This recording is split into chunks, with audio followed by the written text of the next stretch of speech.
ونشهد أن لا إله إلا الله وحده لا شريك له ونشهد أن سيدنا وسندنا وحبيبنا ومولانا محمدا عبده ورسوله صلى الله تعالى عليه وعلى آله وأصحابه وبارك وسلم تسليما كثيرا. أما بعد فأعوذ بالله من الشيطان الرجيم. بسم الله الرحمن الرحيم. إن عدة الشهور عند الله 12 شهرا في كتاب الله يوم خلق السماوات والأرض منها 4 حرم ذلك الدين القيم فلا تظلموا فيهن أنفسكم.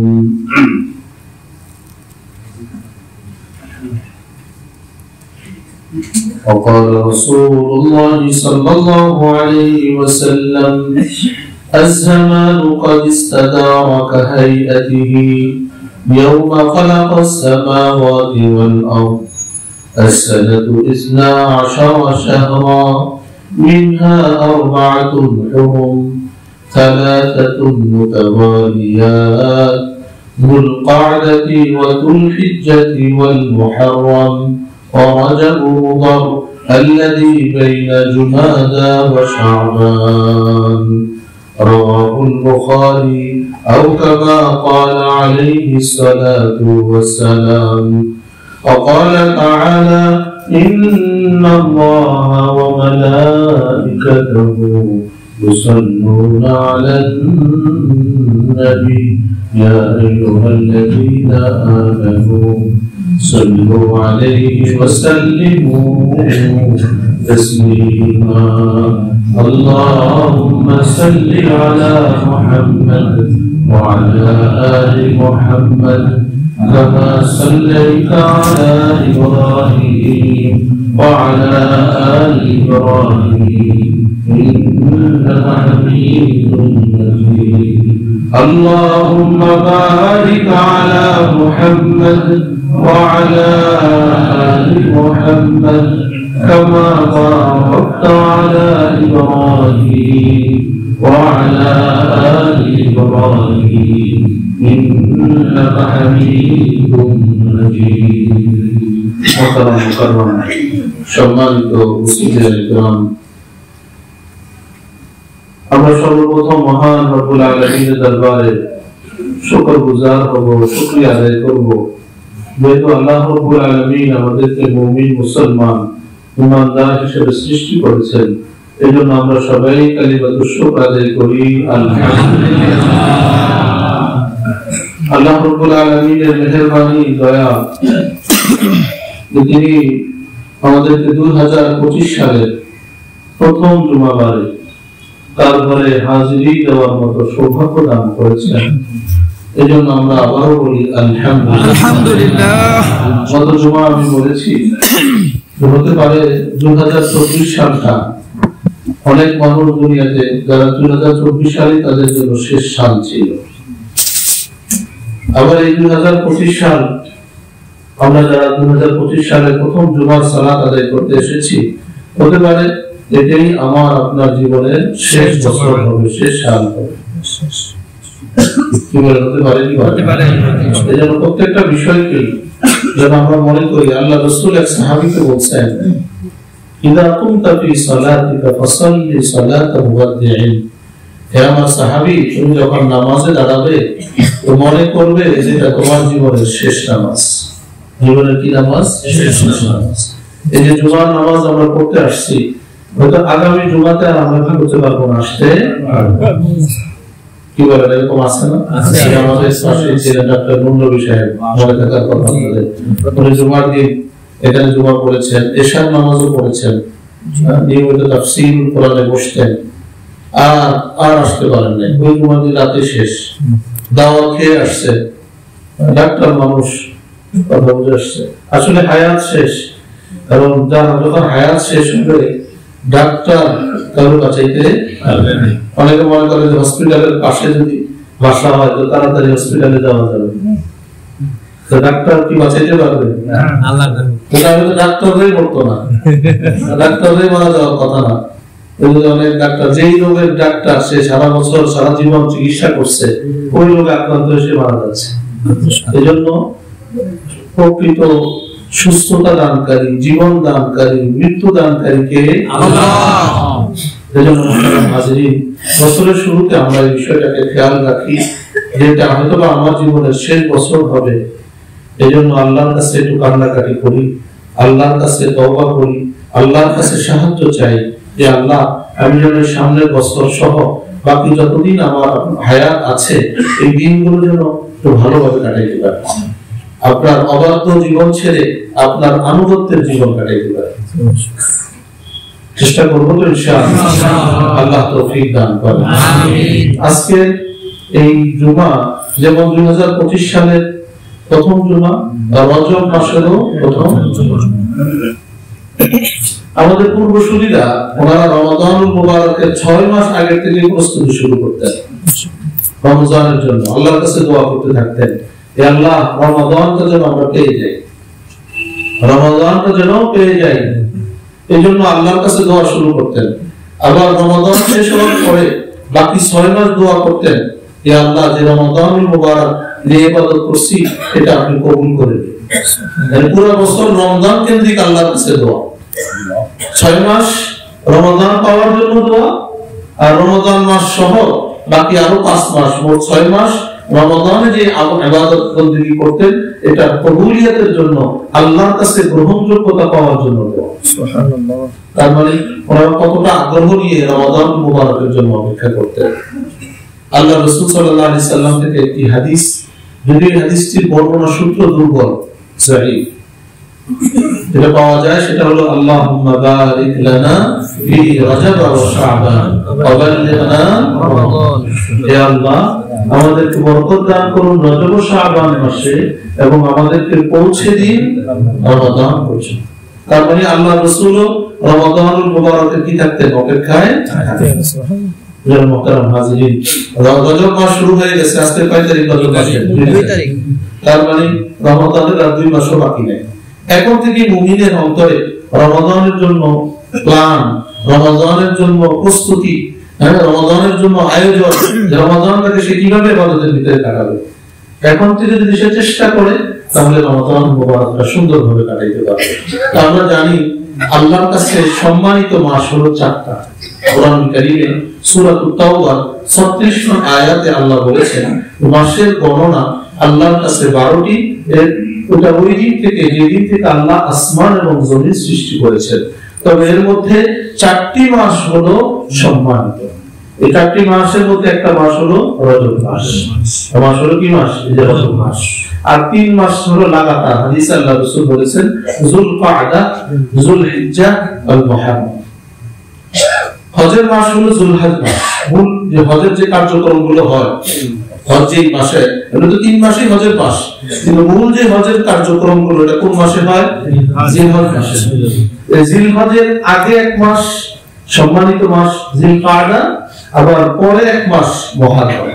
এটা এই জন্য যাতে করে মানুষ সুন্দরভাবে হজ আঞ্জাম দিতে পারে।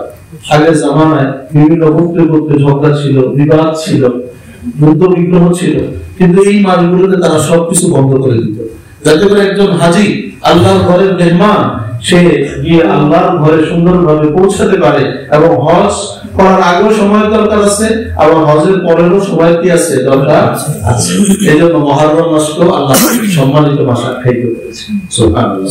আর রজব মাসটা কেন করছেন? রজব মাস হলো উমরার জন্য। ওই জামানার ওই সময় রজব মাসে তারা উমরায় আসতো। আল্লাহু আকবার। রজব শব্দের অর্থ হলো সম্মান করা। রজব যে শব্দটা আরবি শব্দ, এর অর্থ হলো কি? সম্মান করা। ইবনুল ফারসি রাহিমাহুল্লাহ এই মাসকে রজব বলে নাম করার কারণ বলেছেন লিআন্নাহুম কানু ইউআযিমুনাহু ওয়া ক্বাদ আযযামাহু শারীআতুল আইজাম। যে লোকেরা, আরবের লোকেরা এই মাসটাকে তারা বিশেষভাবে মর্যাদা দিত, সম্মান দিত। এমনিতে এই মাস আল্লাহর কাছে সম্মানিত আছে, কিন্তু তারাও এটাকে বিশেষভাবে কি দিত? সম্মান দিত। এবং এই রজব মাসকে মুদার, আরবের একটা গোত্র ছিল, প্রসিদ্ধ গোত্র মুদার, রজব ও মুদার বলা হয়, তাদের দিকে সম্বোধন করে বলা হয়। এটা বিশেষ কারণ হলো এই গোত্রের লোকেরা এই মাসটাকে একটু বেশি সম্মান করত অন্যদের তুলনায়। এই জন্য এই মাসটাকে তাদের দিকে সম্বোধন করে বলা হয় আরবিতে রজব ও মুদার। মুদার একটা আরবের গোত্র, যেহেতু বিশেষভাবে তারা এই মাসটাকে সম্মান করে। আল্লাহু আকবার। এই মাসের সম্মান, রজব মাস এবং আরো যে 3টা মাস আছে, মোট 4টা মাসের কি অর্থ? সম্মানের 2টা অর্থ। ইমাম আবু বকর জাসসাস রাহিমাহুল্লাহ হারাম মাসের নামকরণের কারণ উল্লেখ করতে গিয়ে তিনি বলেছেন, ওয়া ইন্নামা সাম্মাহা হারামান লিমা'নিয়াইন, 2 কারণে এই মাসকে সম্মানিত মাস বলা হয়। 1 নম্বর হলো তাহরিমুল কিতাল ফিহা, এই মাসগুলোতে হারাম শব্দের অর্থ হলো একটা, যেমন সম্মানিত, হারাম শব্দের অর্থ হলো নিষিদ্ধ। সাধারণত কি নিষিদ্ধ। যেহেতু এই মাসের ভিতরে যুদ্ধ বিগ্রহ এটাকে হারাম করা হয়েছে, এই জন্য এই মাসকে, এই মাসগুলোকে কি বলা হয়? আশহুরুল হুরুম, বা সম্মানিত মাস। وقد كان أهل الجاهلية أيضا يعتقدون تحريم القتال فيها, জাহিলিয়াতের যুগের মানুষরাও এই মাসগুলোতে 4 মাসে যুদ্ধ বিগ্রহ করাটাকে হারাম মনে করত। وقد قال الله تعالى يسألونك عن الشهر الحرام قتال فيه قل قتال فيه كبير, আল্লাহ কোরআনে ইরশাদ করেছেন, হে নবী, লোকেরা আপনার কাছে এই মাসগুলো সম্পর্কে জিজ্ঞাসা করে এতে যুদ্ধ বিগ্রহ করা যাবে কিনা, আপনি বলে দিন যে এই মাসে যুদ্ধ বিগ্রহতে জড়ানো এটা বড় ধরনের অন্যায় এবং গুনাহের কাজ। তাহলে এক বিষয় আমরা পেলাম যে এই মাসগুলোতে যুদ্ধ বিগ্রহ নিষিদ্ধ, এই জন্য মাসগুলোতে কি বলা হয়? হারাম মাস বলা হয়।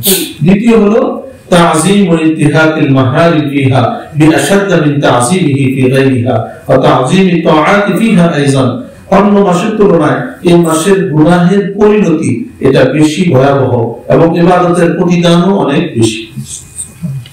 এই মাসে ইবাদত করলে, সম্মানিত মাসে ইবাদত করলে সওয়াব বেশি, আল্লাহর কাছে এর কারণে সম্মান পাওয়া যাবে, সওয়াব পাওয়া যাবে। আবার যদি আল্লাহ না করুন, কেউ যদি এই মাসে অপরাধ করে, আল্লাহর নাফরমানি করে, তাহলে গুনাহটাও কি হবে? বেশি ভয়াবহ হবে।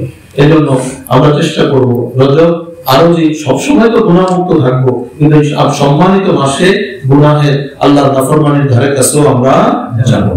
আল্লাহ আমাকে সহ আপনাদের সবাইকে তৌফিক দান। আমিন। রজব মাসে, এমনি রজব মাস কেন্দ্রিক কোন নির্দিষ্ট কোন আমল নাই। যেমন রমাদানুল মুবারকের কিছু আমল থাকে, রোজা আছে, তারাবি আছে, আছে না? কিন্তু রজব মাস কেন্দ্রিক যে মাসটাই রজব মাসের আমল, এটা করতেই হবে। আমাদের সমাজে এরকম কিছু কুসংস্কার আছে।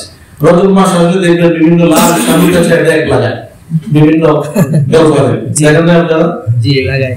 তারা এগুলো আসলে রজব মাস কেন্দ্রিক কোন বিশেষ কোন আয়োজন কোন নাই। বাকি রজব মাস যেহেতু রমাদানুল মুবারকের আগে, রজব মাসে যদি আমরা সুন্দরভাবে ইবাদত করি, তাহলে রমাদান মাসটা আমাদের জন্য ভালো থাকবে। এই জন্য কিছু প্রস্তুতিমূলক আমরা কাজ করতে পারি।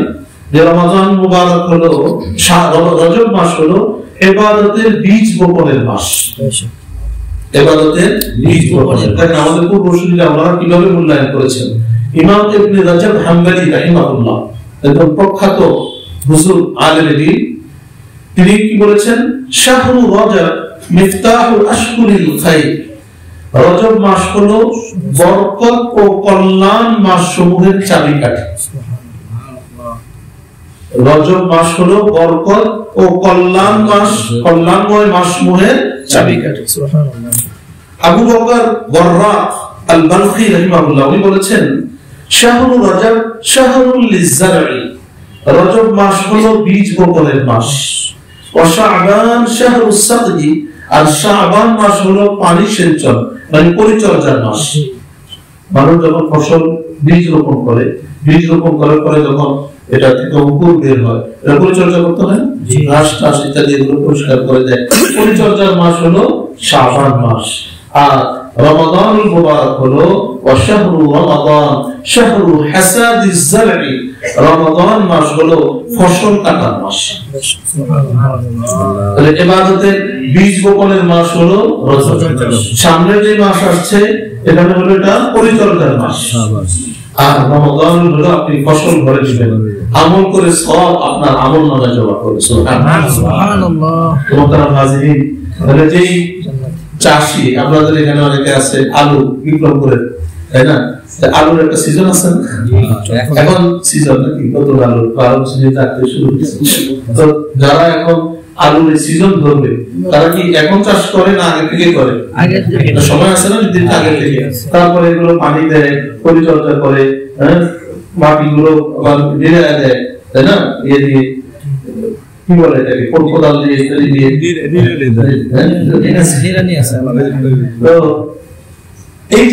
এই যে বিষয়গুলো পরিচর্যা করে তারপরে দেখা যায় তার কি আসে ফসল, সে যে আগে আনতে পারে তো তাতে ভালো দাম পায়, পরে আবার দাম কমে যায়, তাই না? সময়ের ব্যবধানে জিনিসের দামও কি। আপনি আমি যদি যথাযথ প্রস্তুতি থাকে, যারা আগের থেকে প্রস্তুতি নেয়, যারা আগের থেকে সব গোছাইতে পারে, তারা ভালো মূল্য পায়, তারা ভালো লাভ ঘরে দিতে পারে। তো ঠিক রজব মাস থেকে আমাদের দরকার তো ছিল আরো আগের থেকে, আমাদের পূর্বসূরীরা তো আরো আগের থেকে শুরু করতেন। আমরা কমপক্ষে এখন থেকে যদি আমরা বীজ বপন করি, সামনের মাসের পরিচর্যা করি, তো ইনশাআল্লাহ রমাদানুল মুবারকে আমাদের ফসল, আমাদের নেকি আমরা ভালো ঘরে দিতে পারবো। আল্লাহ আমাদেরকে তৌফিক দান করেন। আবু বকর আল-রারা আল-বালখি তিনি আরো বলেছেন, মিসলু শাহরি রজব মিসলুর রিহ ওয়া মিসলু শাবান মিসলুল গায়ব ওয়া মিসলু রমাদান মিসলুল কদর। যে রজব মাসের দৃষ্টান্ত হলো বৃষ্টি বর্ষণের পূর্বে বাতাস প্রবাহিত হওয়ার মতো। বৃষ্টি আসার আগে একটু বাতাস আসে না? বাতাস। আর শাবান মাসের দৃষ্টি হলো আকাশ মেঘাচ্ছন্ন হওয়ার মতো। আর রমাদানুল মুবারকের দৃষ্টান্ত হলো বৃষ্টি তথা আল্লাহর রহমত বর্ষণের মতো। সুবহানাল্লাহ। মানে আগে থেকে শুরু হয়ে যায় এর আবহ, রজব থেকেই আবহ রমাদানুল মুবারকের শুরু হয়ে গেছে। যেমন বাতাস বৃষ্টির আগে হয়, মেঘ হয়, এরপরে বৃষ্টি শুরু। রমাদানুল মুবারকটা হলো আল্লাহর রহমত ঘরে তোলা, অর্জন করা, আপনার আমার আমল নামায় এটাকে জমা করা। আল্লাহ আমাদেরকে তৌফিক দান করেন। এই মাসে যদি আমরা ইবাদত করি তাহলে অন্যান্য মাসে ইবাদতের আমাদের সুযোগ হয়ে যাবে। এই সময়গুলোকে আমরা যদি কাজে লাগাইতে পারি, এই রজব মাসে ইবাদতের প্রতি আমরা যত্নবান হই, তাহলে এই যে সম্মানিত মাসে যদি অভ্যস্ত হয়ে উঠি, তাহলে আমাদের জন্য রমাদান সহ অন্যান্য সময়ও ইবাদত করাটা কি হবে? সহজ। রমাদানের এই রজব মাসের আরেকটা আমল, এটা হলো রমাদানের প্রস্তুতি। রমাদানের কি প্রস্তুতি? আল্লাহু আকবার। السنة مثل الشجرة وشهر رجب أيام توليدها وشعبان أيام تفريعها ورمضان أيام قطفها। আল্লামা ইবনে রাজব হাম্বলি রাহিমাহুল্লাহ বলেন যে বছর হলো একটি বৃক্ষের মতো, পুরো বছরটা হলো একটা গাছের মতো, বৃক্ষের মতো। রজব মাস হলো এর ফুল ফোটার দিন। রজব মাস হলো ওই গাছে যে ফুল ফোটে না, ফুল ফোটার দিন হলো রজব মাস। আর শাবান মাস হলো এর শাখা প্রশাখা বের হওয়ার দিন, ডালপালা শাখা প্রশাখা। আর রমাদান হলো ফসল কাটার। ওনারা বিষয়টাকে বিভিন্নভাবে বুঝাইছেন যেন আমরা রমাদানুল মুবারকের জন্য আগে থেকে আমরা প্রস্তুত হই। আল্লাহ আমাদেরকে বুঝার তৌফিক দান করেন। আমিন। রমাদানুল মুবারকে নেক আমলের প্রতি, যে রজব মাস, তো বেশি বেশি আমরা নেক আমলের প্রতি যত্নশীল হব, যত বেশি পারি। দান খায়রাত, তারপরে নফল রোজা ইত্যাদি সহ। আরেকটা হলো আল্লাহ কোরআনে এই আয়াত যেটা আমি পড়লাম, সূরা তাওবার 36 নং আয়াতে আল্লাহ বলেছেন, ফালা তাজলিমু ফিহি আনফুসাকুম। তোমরা এই মাসগুলোতে নিজেদের উপর জুলুম করো না। নিজেদের উপর জুলুম মানে আল্লাহর হুকুম না মানা, এটাই হলো কি জুলুম। এর থেকে বড় জুলুম আছে? আল্লাহ কোরআনে বলেন, ওই ব্যক্তি থেকে বড় জালেম কে আছে যে মানুষকে আল্লাহর ঘরে যাওয়া থেকে বাধা প্রদান করে। মক্কার কাফের মুশরিকরা আল্লাহ রাসূলকে যাইতে দেয়নি, ওমরা করতে যাবেন, বাধা দিছে না? তো আল্লাহ বলেন যে ওমান আযলামু মিম্মান মানাআ মাসাজিদাল্লাহ, যে আল্লাহর ঘরে আল্লাহর নাম নেওয়া হবে, জিকির আজকার করবে, এর থেকে মানুষকে বাধা দিবে, এর থেকে বড় জালেম আর কি আছে? এজন্য আল্লাহর ঘর এটা কার? আল্লাহর না। এখানে কারো ব্যক্তির কারো অধিকার আছে কাউকে নিষেধ করা, যে ভাই আপনি কিন্তু মসজিদে আসবেন না, আছে? তাহলে সে সবচেয়ে বড় জালেম। সে যদি কোনো ধরনের বাধা সৃষ্টি করে, প্রতিবন্ধকতা সৃষ্টি করে, তাহলে সে আল্লাহর কাছে সবচেয়ে বড় জালেম, জুলুমবাজ। তো আল্লাহ বলেন যে তোমরা এই মাসে তোমরা নিজেরা নিজেদের উপরে জুলুম করো না। কিভাবে? আইফালা তা'সাবুল্লাহ ফিহা, যে তোমরা এই মাসে আল্লাহর অবাধ্যতায় লিপ্ত হও না, আল্লাহর নিষিদ্ধ কোনো কাজকে হালাল করো না, অন্যথায় এর কারণে তোমরা আল্লাহর ক্রোধ ও শাস্তির সম্মুখীন হবে। তাফসীরে তাবারিতে এই আয়াতের ব্যাখ্যায় কথাটা লিখেছেন যে যদি তোমরা এই কাজ করো যেটা আল্লাহ হারাম করছেন, এটাকে হালাল করে নাও, এই নিষিদ্ধ কাজ করো, তাহলে তোমরা কি হবে? আল্লাহর ক্রোধ এবং আল্লাহর আযাবের তোমরা সম্মুখীন। আল্লাহ আমাদেরকে আল্লাহর ক্রোধ এবং আযাব থেকে বাঁচার আল্লাহ তৌফিক দান। আমিন। আল্লাহু আকবার। এই রজব মাসে আমরা একটা হলো রমাদানুল মুবারক পাওয়ার জন্য দোয়া যায় অব্যাহত রাখা, যেটা আমি বললাম আগে, আল্লাহ রাসূলের এই হাদিসটা নবীর এটা সনদ বর্ণনা সূত্র দুর্বল, কিন্তু আমরা এই শব্দে না করে এমনি দোয়া করতে পারি। দোয়া করতে কোনো নিষেধ নেই, আমরা ওই শব্দেও দোয়া করতে পারি, কিন্তু হাদিসের বর্ণনা সূত্র দুর্বল। ফজিলতের ক্ষেত্রে দুর্বল হাদিস অনেক সময় আমল করা যায়। আল্লাহু আকবার। এজন্য আমরা বেশি বেশি এখন থেকে আল্লাহর কাছে কি করব? দোয়া করব, হে আল্লাহ আপনি মেহেরবানি করে আমাদেরকে রমাদানুল মুবারক পর্যন্ত আমাদেরকে পৌঁছে দেন।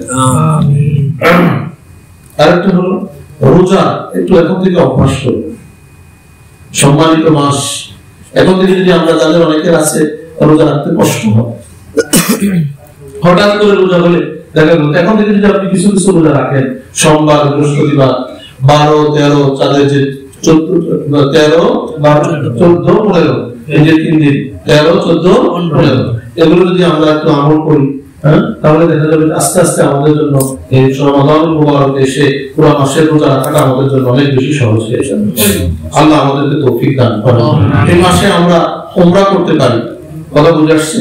যেখানে এই মাসকে সম্মানিত এই জন্যই করা হয়েছে যাতে করে মানুষ উমরা করতে পারে। ওই জামানায় যেহেতু যুদ্ধ বিগ্রহ ছিল, গোত্রে গোত্রে মানে ঝগড়াঝাটি ছিল, মানুষ যাওয়াটা নিরাপদ মনে করতো না, কিন্তু যখন আল্লাহর পক্ষ থেকে এটাকে সম্মানিত মাস আখ্যা দেওয়া হয়েছে, কেউ কারো পিছু নিত না। এখন যদি আল্লাহ না করুক আমরা যদি একজন একজনের সাথে ঝগড়া বিবাদে জড়াতে চাই, সম্মানিত মাস যেখানে আল্লাহ নিষেধ করলেন আর আমরা কি করলাম? ঝগড়া বিবাদে জড়াইলাম, তাহলে এটা ভালো কাজ হবে? আল্লাহু আকবার। এজন্য ওয়াস্তাহাব্বা লি'তিমার ফি রাজব উমর ইবনে খাত্তাব ওয়া গায়রুহু ওয়া কানাত আয়েশা তাফআলুহু ওয়া ইবনে উমর আইজান। উমর ইবনে খাত্তাব রাদিয়াল্লাহু তাআলা আনহু এবং কোন কোন সাহাবী রজব মাসে উমরা করতে পছন্দ করতেন। রজব মাসে উমরা করতে কি করতেন? আয়েশা আম্মা জান আয়েশা সিদ্দিকা রাদিয়াল্লাহু তাআলা আনহা এবং আব্দুল্লাহ ইবনে উমর রাদিয়াল্লাহু তাআলা আনহুমা ওনারা রজব মাসে উমরা করেছেন। এজন্য আমাদের যাদের সামর্থ্য আছে আমরা এই রজব মাসকেও উমরার জন্য আমরা কি করতে পারি? বেছে নিতে। এমনি তো রমাদানুল মুবারক উমরার ফজিলত আছে, যাদের তৌফিক আছে তারা রজবও করবে, তারা রমাদানও করবে। আল্লাহ তৌফিক দান করেন সবাই। আরেকটা আমল হলো এই মাসে 29 এবং 30 তারিখে শাবান মাসের চাঁদ তালাশ করা। এটা প্রতি মাসে, যেহেতু আল্লাহ রাসূল বিশেষভাবে বলেছেন যেহেতু রজবের সাথে শাবানের সাথে রমাদানের চাঁদ সম্পৃক্ত, এখানে যদি সঠিক না হয় তাহলে শাবানের উল্টাপাল্টা হবে, শাবানের উল্টাপাল্টা হলে এটা প্রভাব পড়বে কোথায়? রমাদান। এইজন্য বিশেষভাবে রজব মাসের চাঁদ, শাবান মাসের চাঁদ আল্লাহ রাসূল সাল্লাল্লাহু আলাইহি সাল্লাম সবাইকে তালাশ করতে বলেছেন। আল্লাহ আমাদেরকে তৌফিক দান করেন। আমিন। মুহতারাম হাজিরিন, রজব মাসে যে সকল কাজ বর্জনীয় নিষেধভাবে, সেটা হলো মাজারে মাজারে রজব মাসে ওরস এবং নাচ গানের আয়োজন করা। রজব মাসকে কেন্দ্র করে মাজারে মাজারে ওরসের নামে গাজার আসর করা হয়,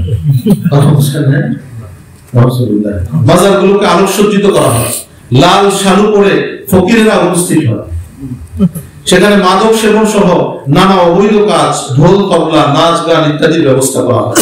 খাবার দাবার, তবর, ফিরনি, পায়েস ও মিলাদ কিয়ামের আয়োজন করা হয়।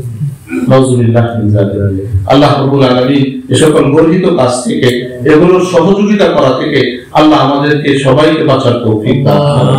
আল্লাহ রাসূল সাল্লাল্লাহু আলাইহি ওয়াসাল্লাম এই বিষয়ে খুব কঠিনভাবে নিষেধ করেছেন। হাদিসের ভিতরে আল্লাহ রাসূল বলেছেন, ফালা তাত্তাখিযুল কুবুর মাসাজিদ, তোমরা কবরকে মসজিদ বানায় না, সেজদার জায়গা বানায় না। এখন দেখেন এই যে মাজারগুলোতে যে মানুষ করে থাকে না, সেজদা দিয়ে থাকে। নাউযুবিল্লাহ মিন যালিক। আল্লাহু আকবার। আল্লাহ রাসূল হাদিসে বলেছেন, আল্লাহুম্মা লা তাজআল কবরি ওয়াসানান ইউবাদ, হে আল্লাহ আমার কবরকে পূজা মূর্তি বানিয়ে দিয়েন না। মানুষ যেন এই কাজগুলো না করে। আলহামদুলিল্লাহ আল্লাহ রাসূলের দোয়া আল্লাহ কবুল করেছেন। কোন মানুষ এই কাজ ওখানে গিয়ে করতে পারে এবং করেও না, আর করার ওখানে কোনো সুযোগও নেই। আল্লাহ রাসূল দোয়া করে গেছেন যে আল্লাহ এরকম যেন না, যাদের কবর এরকম গুলো বানানো হয় ওরা তো জানেন না। অনেক আছে গায়েবী মাজার, গায়েবী মাজার, বুঝছেন, ওখানে আসলে মানে কেউ নাই, এটা গায়েবী ভাবে পাইছে, স্বপ্নে পাইছে যে একটা মাজার আছে। কথা বুঝলেন? এগুলো তো যে মানুষের জানে। আমাদের মানে এখনো কত মানুষ যে আল্লাহ তাদেরকে হেদায়েত দান করে, তাদের জন্য আমরা দোয়া করি। এই মানুষগুলো এখনো এই অপসংস্কৃতি, নির্বুদ্ধিতা, মূর্খতার ভিতরে ঢুকে আছে। যে সেজদা শুধু কাকে করা যায়? আল্লাহকে করা যায়। যে মাথা শুধু তার সামনে ঝুঁকানো যায়, দুনিয়ার কারো কাছে ঝুঁকানো যায় না, তো সেটা কিভাবে মাজারে গেছে? যে মানুষটা মরে গেছে সে নিজেই তো আমাদের, আমরা যদি তাদের জন্য দোয়া করি সেটার মুখাপেক্ষী, তার কাছে আমরা কিভাবে যাই সন্তান চাই, সেভাবে যাই আমরা চাই আমার এমপি বানাই দিয়ে। দেখুন যে আমাদের বিভিন্ন দেশের নেতারা ওখান থেকে মাজার থেকে শুরু করে, সিলেটে দরকার যায় শুরু করে। আরে ভাই আপনার ওখান থেকে কেন শুরু করতে হচ্ছে? আল্লাহ আমাদেরকে বুঝার তৌফিক দান করেন। এই তো মোটামুটি ভাবে কিছু রজব মাস সম্পর্কে কথা ছিল। আর একটা দুটো বিষয় আমি আজকে কথা বলবো। একটা হলো শীতের মৌসুম চলে আসছে না, এটা মাশাআল্লাহ ভালো ঠান্ডা পড়তেছে, বাতাসও আছে সাথে, ঠান্ডা বাতাস। এর মনে হয়েছে একটু শীত আসছে ঢাকাতে, এটা কিন্তু বুঝাই যাচ্ছে। যদিও উত্তরবঙ্গ সহ বিভিন্ন জায়গা বলছে ওরা অনেক আগে থেকেই শীত তাদের আছে। তো শীতের সময় কেন্দ্রিক কিছু ইবাদত আছে মুমিনের জন্য। এমনি যদিও আমাদের এই দেশ 6 ঋতুর দেশ, কিন্তু আমরা ওগুলো তেমন টের না পাইলে দুটা টের পাই মোটামুটি ভাবে, গরম আর কি শীত, আর বাকিগুলো এরকমটা বোঝা যায় না। কিন্তু এই যে ঋতুর পরিবর্তন, এটাও আল্লাহর একটা সৃষ্টি কুদরত।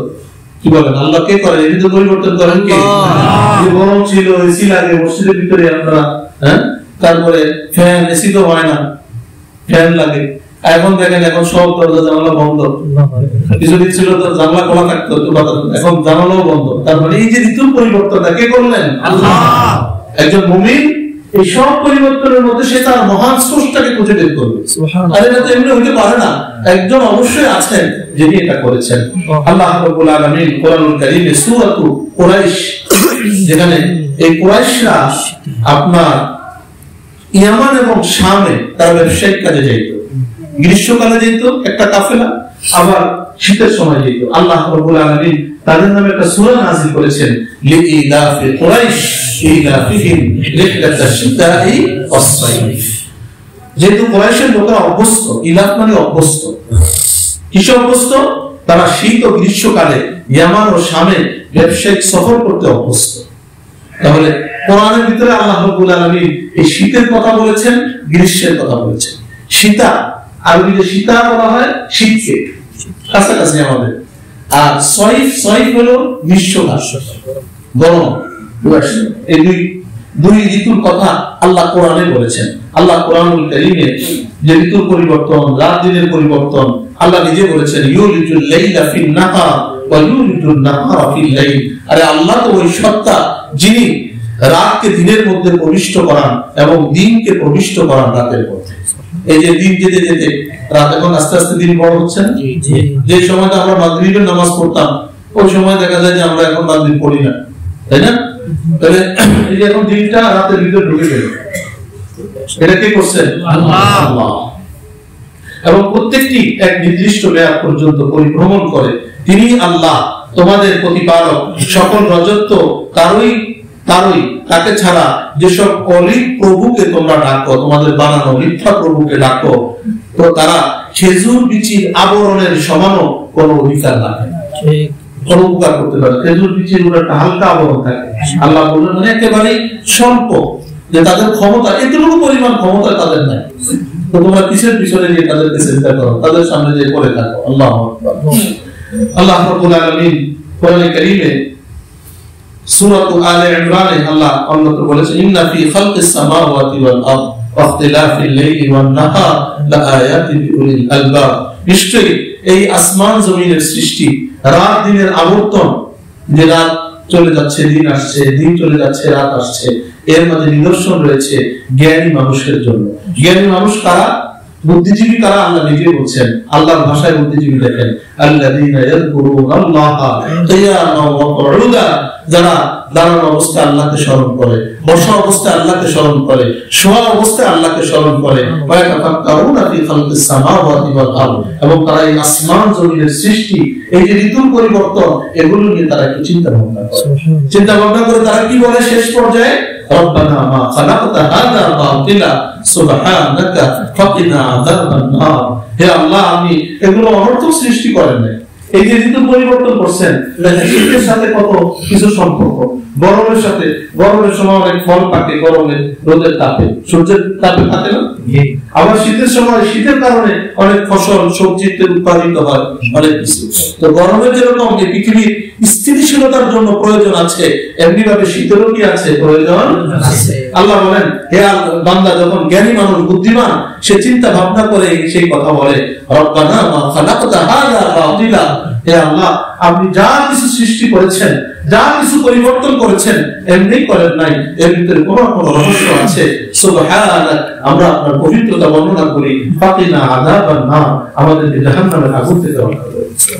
আর যেটা মাথা খারাপ হয়ে গেছে, কবর করে গেছে, সে বলে যে এখানে এই সমস্যা আছে, এখানে এই সমস্যা, নাস্তিক, সে স্রষ্টা খুঁজে পায় না, সে বলে এমনি অটোমেটিক হয়েছে সবকিছু, দুনিয়া অটোমেটিক হয়েছে, ও অটোমেটিক হয়েছে, ওর বাবা মারে লাগে না, ও অটোমেটিক হয়ে গেছে। কথা বুঝছেন? আল্লাহ। ইমাম আবু হানিফা রাহমাতুল্লাহ আলাইহি, আমাদের যে চারজন ইমাম, যাদের এছাড়াও আছেন অনেক, তো বাকি চারজনকে মানুষ বেশি অনুসরণ করে, তাদের অনুসারী পৃথিবীতে বেশি। ওনার জামানায় এক নাস্তিক ছিল, সে আল্লাহ খোদা বিশ্বাস করতো না, নাউজুবিল্লাহ। ওই জামানার ওই সময় যে বাদশা ছিলেন, বাদশার দরবারে সে গেছে, তার বিভিন্ন যুক্তি পেশ করছে যে মানে আল্লাহ বলতে কিছু নেই, নাউজুবিল্লাহ, দুনিয়া এমনি হয়েছে, আবার এমনি শেষ হয়ে যাবে। এরকম আছে না আমাদের সমাজে কিছু তাসলিমা নাস্তিকের দোসর অনুসারী উত্তরসূরি এক বহুত আমাদের সমাজে আছে। আল্লাহু আকবার। তো পরে বাদশা বলল যে ঠিক আছে, তাহলে তুমি তোমার একটা আয়োজন করি, তুমি তোমার দাবি উত্থাপন করো, আর যারা বলেন যে স্রষ্টা আছেন তারা তাদের দাবি উত্থাপন করবে। কি করবে? ওই জামানায় ইমাম আবু হানিফা রাহমাতুল্লাহ আলাইহি সবচেয়ে বড় জ্ঞানী মানুষ ছিলেন, তো সকলে যারা আল্লাহকে বিশ্বাস করে তারা তার কথা বলছে, আর ওই লোক তো নিজে আছে, বাদশার দরবারে লোকজন আসছে, মজলিস বসছে, কিন্তু ইমাম আবু হানিফা রাহমাতুল্লাহ আসতেছেন না, দীর্ঘ সময় হয়ে গেছে। এখন সবাই ওই লোক বলতেছে, দেখেন তার কোনো দলিল প্রমাণ নাই, এই জন্য সে আসতেছে না, যদি প্রমাণ থাকতো তাহলে তো আসতোই সময় মতো, সে পলাইছে, কথা বলতে বিভিন্ন রকমের কথা বলতো। একটা সময় পরে লম্বা সময় দেরি করে উনি যে আসছে, বললো যে কি ব্যাপার, যে আসলে আমি যে আসবো নদী পার হয়ে আপনার এখানে এসে দেখলাম যে এখানে নদীর এখানে কোনো নৌকা টোকা নাই, নৌকাটা পার হয়ে আসতে হবে। তো তাহলে কিভাবে আসলেন? তো দেখলাম হঠাৎ করে একটা গাছ নদীর কিনারা থেকে পড়লো, পরে এটা গাছটা তক্তা হইলো, তক্তা হয়ে একটা নৌকা হইলো, এই নৌকাতে চলে তারপরে আমি আসছি। কথা বলছেন, এক কথা দিয়ে উনি বলে দিলেন। তো বললো যে আপনি কি পাগল নাকি, এটা কিভাবে হয়? একটা গাছ কিনারা থেকে পড়লো, এটা এখান থেকে কাঠ হইলো, আবার এটা অটোমেটিক এটা নৌকা হয়ে গেল, আবার এই নৌকা চলে আপনি আসছেন, সময় লাগছে। আপনি তো একটা পাগলের মতো কথা বলেন, আপনারা তো বুদ্ধিমান মনে করতেন। আমি যদি পাগল হই তাহলে তুমি যে বলো এই যে পুরা পৃথিবী, বিশ্ব, ধরা, এই যে এটা ধরনী, এটা কোথেকে এলো? তুমি বলো হয়েছে কোনো বানানো ছাড়া। একটা নৌকা যদি এটা নির্মাতা ছাড়া, প্রস্তুতকারী ছাড়া যদি না হতে পারে, তাহলে এই সুবিশাল আকাশ, জমিন, নবমণ্ডল, ভূমণ্ডল, এই পৃথিবীর সবকিছু, রাস্তাঘাট, এগুলো কিভাবে হয়েছে? এগুলো কে বানাইছেন? আল্লাহ। যারা ইমানদার, যারা বুদ্ধিমান, তারা আল্লাহর সৃষ্টি দেখে, তারা পরিবর্তন দেখে আল্লাহর শুকর আদায় করে, আল্লাহকে বলে, হে আল্লাহ, আপনি এগুলো বেহুদা সৃষ্টি করেন নাই, এগুলোর ভিতরে অবশ্যই কোনো হিকমত এবং রহস্য আছে। এই যে গরম এবং শীত, এটা উৎপত্তির জায়গা হলো জাহান্নাম। বলেন নাউজুবিল্লাহ। জাহান্নামের ভিতরে আমরা মনে করি মানে আগুন আর আগুন, শুধু গরমে আছে, গরম আছে সাথে ঠান্ডাও আছে। দেখেন আমরা যেরকম প্রচন্ড গরম সহ্য করতে পারি না, প্রচন্ড ঠান্ডাও সহ্য করতে পারি না। প্রচন্ড গরমে মানুষ মারা যায়, প্রচন্ড ঠান্ডার কারণে মানুষ মারা যায়। হাদিসের ভিতরে এসেছে, তিরমিজি শরীফের বর্ণনা এবং সহিহ বুখারীতে 3260 নম্বর হাদিস, ইশতাকাতিন নারু ইলা রাব্বিহা, আগুন, জাহান্নামের আগুন আল্লাহর কাছে অভিযোগ করলো যে হে আল্লাহ, ফাকালাত রাব্বি আকালা বাযি বাযা, হে আমার রব, আমার কিছু অংশ, আমার ভিতরে এত উত্তাপ যে এক কিছু অংশ অন্য অংশকে খেয়ে ফেলতেছে, এত মানে গর্জন ভিতরে আগুনের উত্তাপ যে একটা অংশ আরেক অংশকে গ্রাস করছে। ফাআযিনা লাহা বিনাফাসিন, অতঃপর আল্লাহ তার এই আগুনকে দুইটা নিঃশ্বাসের অনুমতি দিলেন। একটা নিঃশ্বাস দিলেন শীতে, আর একটা হলো গ্রীষ্মকালে। নাফাসিন ফিশ শিতা ওয়া নাফাসিন ফিস সাইফ, ফাআশাদ্দু মা তাজিদুনা মিনাল হার ওয়া আশাদ্দু মা তাজিদুনা মিনাজ জামহারি। আল্লাহ রাসূল সাল্লাল্লাহু আলাইহি ওয়াসাল্লাম বলেন, তোমরা গরমের যে প্রচন্ডতা অনুভব করো তা হলো জাহান্নামের উত্তপ্ততা থেকে, আর শীতের যে তীব্রতা অনুভব করো তাও জাহান্নামের জামহারি নামক শীতলতা। এই যে আল্লাহ অনুমতি দিবেন জাহান্নামকে দুটা শ্বাস নিঃশ্বাস বাহিরে ফেলা, এইটা থেকেই উৎপত্তি হলো আপনার কিসের, এই গরমেরও আবার কি। এজন্য এই গরম এবং ঠান্ডা, এটা থেকে, এটা দেখলে আমাদেরকে আশ্রয় প্রার্থনা করতে হবে জাহান্নামের থেকে। কিসের থেকে? জাহান্নাম। কারণ এর উৎপত্তিস্থল কোথায়? জাহান্নাম। দুনিয়ার এই ঠান্ডা, আমরা সামান্য ঠান্ডা যেটা নিঃশ্বাস থেকে আসছে, একটা নিঃশ্বাস থেকে, এটা সহ্য করতে পারি না। তো যেটা ওখানে গোডাউন কেন্দ্র, যেখানে সেই জাহান্নাম, সেখানে আমরা কিভাবে, যেখানে জাহান্নামীদেরকে রাখা হবে, সেখানে আমরা কিভাবে বরদাস্ত করব? আল্লাহ আমাদের সবাইকে এই জাহান্নাম থেকে আমাদেরকে হেফাজত করেন। আল্লাহু আকবার। জামহারীর ব্যাখ্যায় নবীজি বলেছেন, বাইতুন ইউলকা ফীহিল কাফির ফায়াতামাজ্জাজু মিন শিদ্দাতি বারদিহা বাযুহু মিন বায।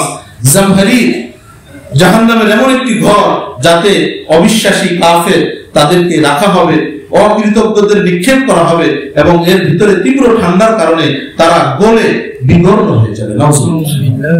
যারা আল্লাহর হুকুম মানে না, জাহান্নামে যাওয়ার কাজ করে, তাদেরকে ওখানে রাখা হবে, ঠান্ডার কারণে, তীব্রতায় তারা একেবারে গলে, আমরা তো জানি যে শক্ত হয়ে যায় ঠান্ডার কারণে, কিন্তু জাহান্নামের ঠান্ডা এত প্রচন্ড ঠান্ডা হবে, এটা তার কোনো চিহ্ন ভিন্ন থাকবে না।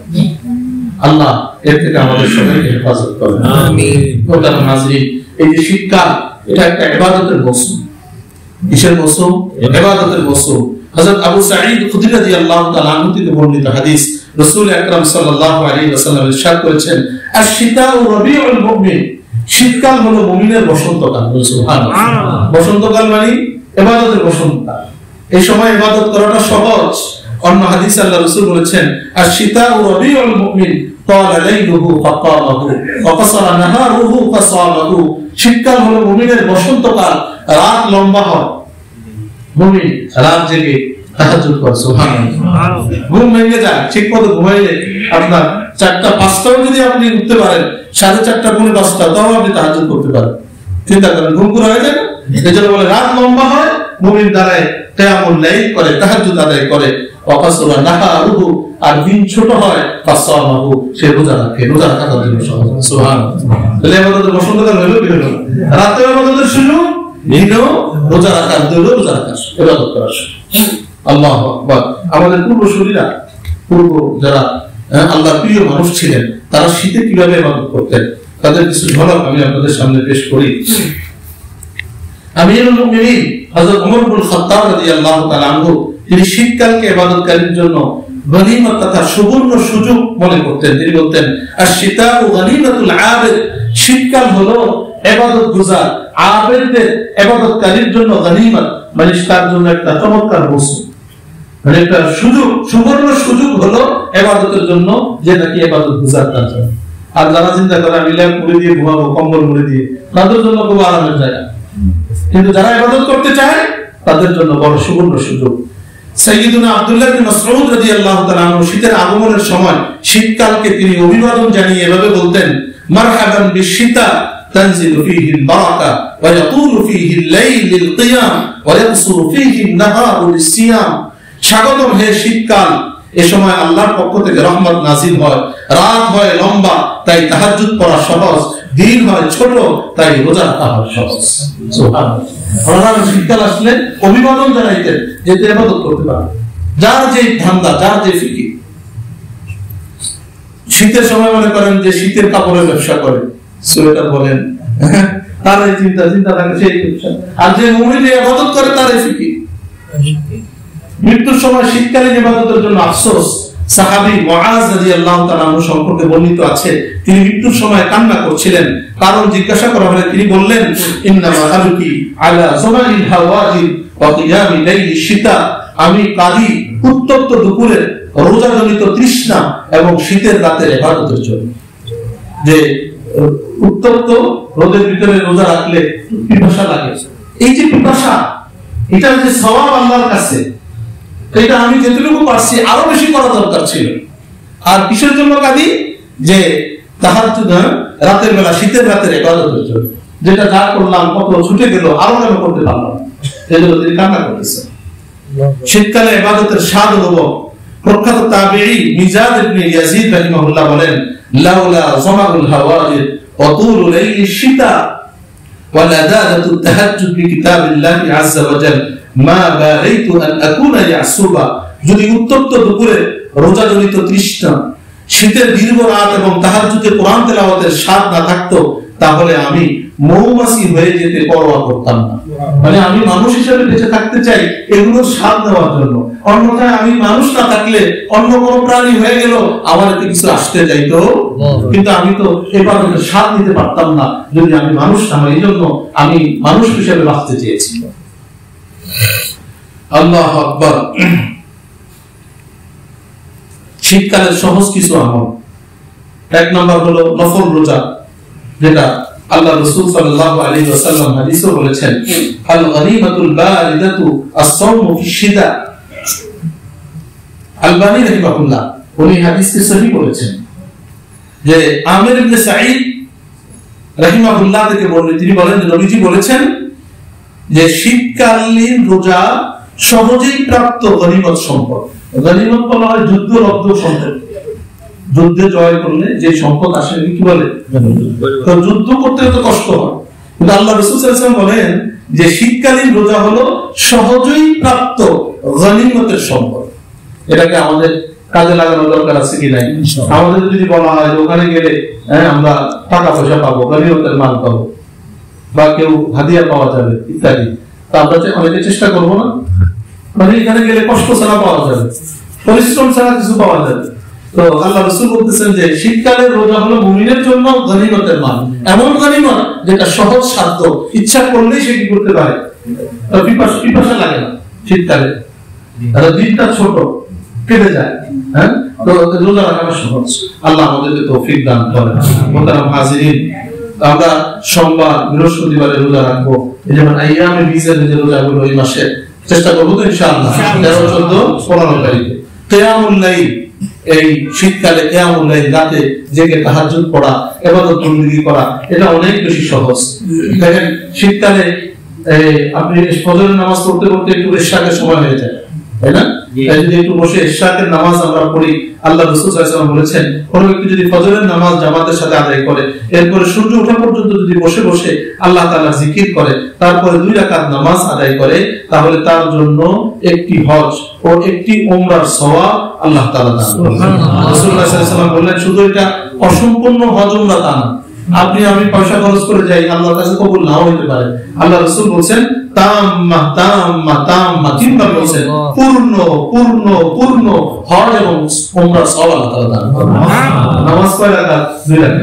এমনি তো বাইরে একটু ঠান্ডা থাকে, আমরা যদি একটু বসি, যারা হাঁটতে যাই একটু পরে যাই, 2 রাকাত নামাজ পড়ে যদি যাই, তাহলে প্রতিদিন আমি একটা হজ, আল্লাহর কাছে গৃহীত একটা হজ এবং ওমরার সওয়াব লাভ করতে পারি। আল্লাহ আমাদেরকে তৌফিক দান করেন। এবং যারা এই কাঁথা মুড়ি দিয়ে, কাঁথা তো এখন দেয় না, এখন কম্বল বা কি বলেন লেপ যে ঘুমায় থাকে, তারা এই সওয়াব পাবে? সুযোগ আছে? সুযোগ। আল্লাহ আমাদেরকে তৌফিক দান করেন। এই আমরা যে শীতকালে জাহান্নাম থেকে আশ্রয় আল্লাহর কাছে চাইবো, যেটা বলেছি, কোরআন তেলাওয়াত এবং জিকির আজকার বেশি বেশি করব। তারপরে শীত প্রতিরোধ গুলো যে সকল নানান উপকরণ আছে এগুলো আমরা গ্রহণ করব। শীতের বিভিন্ন রোগ ব্যাধি দেখা দেয়, আল্লাহ রাব্বুল আলামিন কোরআনে বলেছেন, ওয়াল আনআমা খালাকাহা লাকুম ফিহা দিফউ ওয়া মানাফিউ ওয়া মিনহা তাকুলুন। আল্লাহ চতুষ্পদ জন্তু সৃষ্টি করেছেন, যার মধ্যে তোমাদের জন্য শীত থেকে বাঁচার উপকরণ এবং তাছাড়া আরো বহু উপকার রয়েছে। এই যে গবাদি পশু, এগুলোর পশম দিয়ে জ্যাকেট হয়, বিভিন্ন পোশাক হয় না, শীতের পোশাক হয় না, তো এগুলো চামড়ার দিয়ে লেদারের যে আমরা পোশাক পরি শীতের থেকে বাঁচার জন্য। তাহলে বোঝা গেল যে আল্লাহ এই প্রাণীর ভিতরে এর পশম দিয়ে, চুল দিয়ে, এর যে চামড়া দিয়ে আমাদের জন্য শীত থেকে বাঁচার উপকরণ দিয়ে দিয়েছে। এজন্য আমাদেরকে এই বিষয়টাকে আমরা খেয়াল রাখতে হবে, শীতের ভিতরে যেন আমরা অসুস্থ না হয়ে যাই, ঠান্ডা না লাগে। কারণ যদি অসুস্থ হয়ে যায় তাহলে সুস্থ অবস্থায় ইবাদত করা যাবে না। আমার ইবাদত করার জন্য হলে আমাকে কি থাকতে হবে? সুস্থ থাকতে হবে। শীতকালে আরেকটা কাজ হলো যেটা আমরা করতে পারি, যে শুধু মোজার উপরে মাসাহ করা, চামড়ার মোজা। আল্লাহ রাসূল সাল্লাল্লাহু আলাইহি সাল্লাম এটা করেছেন। আহলুস সুন্নাহ ওয়াল জামাআতের নিদর্শন চামড়ার মোজা। আপনি পাও ধুয়ে সুন্দর করে বা ওযু করে আপনি পরলেন। আপনি যদি নিজের এলাকায় থাকেন, মুকিম যাকে বলে, তাহলে একদিন এক রাত আপনার পা খোলা লাগবে না, এটার উপর দিয়ে মাসাজ করলে হবে। চামড়া কি করা লাগবে? মোজাটা কি করা লাগবে না, খোলা লাগবে না, এটার উপর দিয়ে আপনি কি করতে পারবেন? মাসাজ। সফরে যান কোথাও, আপনি ওই একবার করলেন, 3 দিন পর্যন্ত এই সুযোগ পাবেন, উপরে মাসাজ করলে খোলা লাগবে না। বিশেষ করে যারা বয়োবৃদ্ধ আমাদের বাবা মা আছে, তাদের জন্য বারবার পা ধোয়া এটা কষ্ট হয়, কথা বুঝে আসছে। এই জন্য আমরা এই সুন্নাহর উপরও আমরা আমল করতে পারি। শীতকালে এই সুযোগ আমাদের জন্য আছে। শীতকালে আরেকটু বেশি খেয়াল করতে, পবিত্রতার ব্যাপারে যত্নশীল হও। ঠান্ডা থাকে পানি সাধারণত, আমরা দেখা যায় অন্য পতঙ্গ গুলো আমরা ভালোভাবে ধুই না, কোনো রকম একটু পানি দিয়ে দিই। গরমকালে তো অনেক পানি দিতে থাকি, কল ছেড়ে থাকি। শীতকালে কোনো রকম তো দেখা যায় কোনো অংশ শুকনো না থেকে যায়। এমনি ভাবে গোড়ালি, পায়ের গোড়ালি হালকা ধোয়ার কারণে অনেক সময় পায়ের গোড়ালি শুকনা থাকে। পায়ের গোড়ালি যদি শুকনা থাকে ওযু হবে? এমনি ভাবে আমরা যেটা শীতকালীন করি, অনেক সময় শীতের কারণে চাপাচাপি করে ওযু ধরে রাখি, যে ঠিক আছে এক ওযু দিয়ে একবারে আসর মাগরিব এশা। আপনার ভালো যদি কোনো চাপ না হয়, পেশাব পায়খানার কোনো চাপ হলো না, বায়ু নির্গমনের কোনো চাপ হলো না, ভালো কথা। কিন্তু যদি এরকমটা হয় আর আপনি শুধু শীতের ভয়ে এটাকে চাপাচাপি করে নামাজ পড়লেন, নামাজ মাকরুহ হয়ে যাবে। কথা বুঝে আসছে? এই ওযুকে চাপাচাপি করে ধরে রেখে নামাজ পড়লে নামাজ কি হয়ে যায়? মাকরুহ। এই জন্য আমরা এই বিষয়ের প্রতি খেয়াল রাখি। অনেকে চাদর মুড়ি দিয়ে আমরা আসি মসজিদে, শীতকালে ফজরের সময় চেহারা পুরো ঢেকে ফেলি, পুরো চেহারা ঢেকে নামাজ পড়া মাকরুহ। চেহারা দিয়ে ঢেকে নামাজ পড়া কি মাকরুহ। এজন্য আমরা চাদর পড়লেও মুখটা কি রাখবো? আমরা খোলা রাখবো। মুখটা যেন প্রত্যেক সামনে ফেসটা যেন দেখা যায়। একবারে এইভাবে মাস্ক এক সময় করোনা যখন ছিল, ওই সময় একটা অবস্থা ছিল, সেটা ভিন্ন কথা।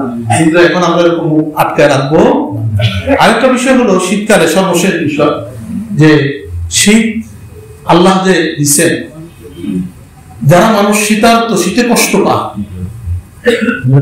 এই যে পোশাক আল্লাহ দিচ্ছেন আমাদের, পশু পাখি গবাদি পশু এরা, এদের কিন্তু পোশাক নেই। আপনি কুকুর পালেন, বিড়াল পালেন, শীত লাগে কি লাগে না? আপনি পাখি পালেন, বাসার বারান্দায় পাখিগুলো রেখে দিচ্ছেন, পাখির শীতের ভিতরে কষ্ট হয় কি হয় না? এটা খেয়াল করতে হবে। তাহলে এগুলোকে আপনি কষ্ট দিতে পারেন না। আর আল্লাহর সৃষ্টি, আল্লাহর সৃষ্টি, যে দেখেন এই যে কিছুদিন আগে যে 31st নাইটে কত পাখি মারা গেছে, ছোটাছুটি শুরু করে দেয়। এই দুনিয়াটা শুধু আপনার আমার তা না, এই অসংখ্যতা করার জন্য না, এই পাখি পশু পাখি আল্লাহর অন্যান্য সৃষ্টি তাদের জন্য এই দুনিয়াটা।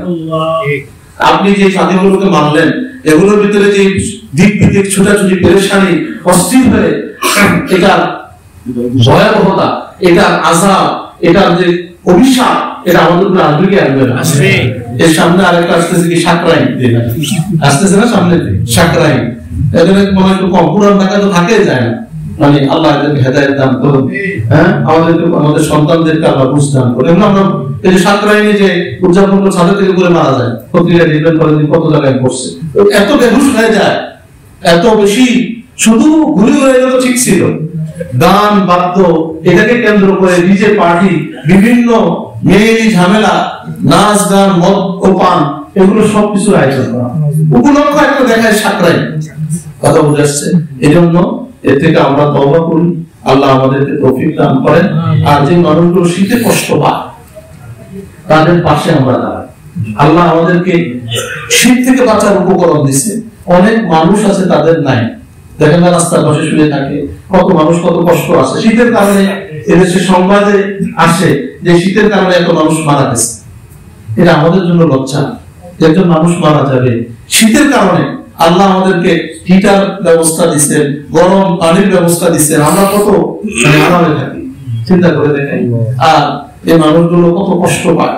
এজন্য আমরা চেষ্টা করব যে আল্লাহ রাসূল সাল্লাল্লাহু আলাইহি সাল্লাম হাদিসে বলেছেন, আইয়ুমা মুসলিম কাসা মুসলিমান সাওবান আলা উরলিন কাসাল্লাহু মিন খুদরিল জান্নাহ। কোন মানুষ যদি, কোন মুসলমান যদি কোন বস্ত্রহীন, কাপড় নাই, শীতের কাপড় নাই, এরকম কোন মুসলিমকে যদি কাপড় পরায়, তো আল্লাহ রাব্বুল আলামিন তাকে জান্নাতের সবুজ পোশাক আল্লাহ তাকে পরায়।